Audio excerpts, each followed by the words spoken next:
Bonjour et bienvenue au JT du siècle, en ce samedi 19 juin. Décidément, c'est la guerre qui recommence en Turquie. Elle recommence sans agrément des gouvernements de Constantinople. On peut même dire contre leur volonté. Mustafa Kemal n'a pas d'autre ambition que de refaire le traité, mais il prend pour y arriver un chemin plus rude, qu'il croit plus expéditif. Pendant que l'aile gauche de son armée travaille à expulser les Grecs de Karaogâch et du reste de la Thrace, l'aile droite opère aux portes des Grecs, mais contre les Anglais. Les nationalistes turcs n'haïssent rien plus que l'Angleterre, leur ancien allié, contre la Russie. Ils voient d'un œil soupçonneux les troupes britanniques à Constantinople. Ils voient les Anglais s'installer en Mésopotamie, en Cilicie, en Syrie, et régner en maître dans le royaume du Shah. Ce voisinage les inquiète. Quelles que soient les raisons qui les fassent agir, les troupes de Mustafa Kemal sont aux portes de Constantinople et sont assurées de la bienveillance des populations et de la complicité, sinon de l'aide efficace, des autorités dans les régions où elles opèrent. Elles sont, à n'en pas douter, l'instrument des aspirations nationales, et c'est ce qui fait la gravité de la situation. On télégraphie de Constantinople au Daily Mail que les troupes anglaises ont été assaillies mercredi soir à Izmid par les nationalistes turcs.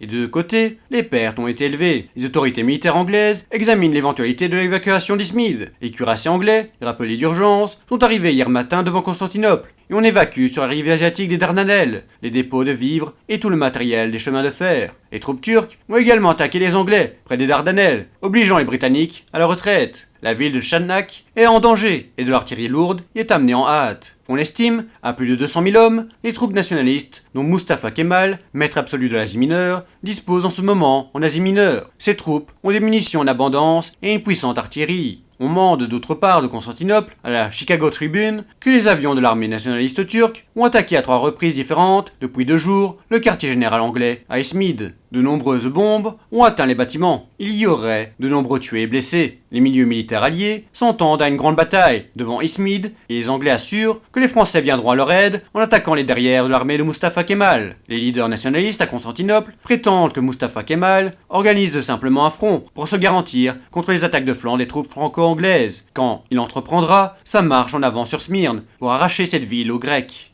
On croit savoir que Mustafa Kemal est en train d'entamer des relations diplomatiques avec les bolchevistes russes. C'était le JT du siècle, l'info de notre histoire.